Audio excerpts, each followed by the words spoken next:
ನಮಸ್ಕಾರ. ಕನ್ನಡದ ಭಗವದ್ಗೀತೆ DVG ಅವರ ಮಂಕುತಿಮ್ಮನ ಕಗ್ಗವನ್ನು ಓದಬೇಕು ಅಂತ ಬಹಳ ದಿನಗಳಿಂದ ಅನ್ಕೊಂಡಿದ್ದೆ. ಈಗ ಮಂಕುತಿಮ್ಮನ ಕಗ್ಗ ಅರ್ಥಾನುಸಂಧಾನ ನರಸಿಂಹ ಭಟ್ ಅವರು ಬರೆದಿರುವಂತಹ ಪುಸ್ತಕ. ಇವರು ಕಗ್ಗದ ಅನುವಾದದ ಜೊತೆಗೆ ಅದರ ಶಬ್ದಾರ್ಥಗಳನ್ನ ಹಾಗೂ ಪದವಿಭಜನೆಯನ್ನು ಒದಗಿಸಿದ್ದಾರೆ. ಹಾಗೆ ಬಹಳಷ್ಟು ಕಡೆ ಅದರ ಪೂರ್ವಕತೆಗಳು ಹಾಗೂ ಚರ್ಚೆಗಳು ಇವೆ.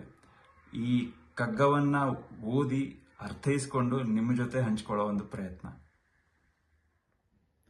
ಮೊದಲನೇ ಪದ್ಯ.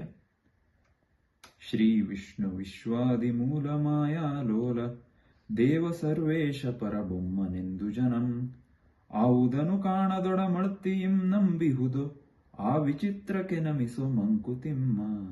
ಭಾವಾರ್ಥ: ಶ್ರೀ ವಿಷ್ಣು ಅಂದರೆ ಲಕ್ಷ್ಮೀನಾರಾಯಣ, ಸರ್ವ ಸೌಭಾಗ್ಯ, ಯಶಸ್ಸು, ಸಮೃದ್ಧಿಯೇ ಶ್ರೀ. ಚೇತನ ಅಚೇತನಗಳಿಗೆ ಪರಮಾಶ್ರಯನೇ ವಿಷ್ಣು. ಹಾಗಾಗಿ ಸರ್ವ ಸೌಭಾಗ್ಯಗಳು ಯಾರನ್ನ ಆಶ್ರಯಿಸಿವೆಯೋ ಅವನೇ ಶ್ರೀ ವಿಷ್ಣು. ಈ ಭಗವಂತನು ವಿಶ್ವವೃಕ್ಷಕ್ಕೆ ತಾಯಿ ಬೇರು ಅಂದರೆ ಮೂಲ. ಹಾಗೂ ಈ ಪ್ರಕೃತಿ ಮಾಯೆಯನ್ನ ಈತ ಆಡಿಸುತ್ತಿರುವುದರಿಂದ ಮಾಯಾಲೋಲ. ಈತನು ಪರಬ್ರಹ್ಮವಸ್ತು.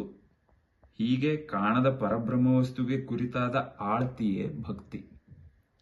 ಅಂದರೆ ಪರಬ್ರಹ್ಮವಸ್ತು ಹೀಗೆ ಎಂದು ಹೇಳಲಾಗದೇ ಇರೋದ್ರಿಂದ ಅದು ವಿಚಿತ್ರ. ಈ ವಿಚಿತ್ರ ಪರಮೇಶ್ವರ ಚೈತನ್ಯಕ್ಕೆ ನಾವು ಭಕ್ತಿಯಿಂದ ವಂದಿಸಬೇಕೆಂಬುದು DVG ಅವರು ನೀಡುವ ಹಿತಸೂಚನೆ.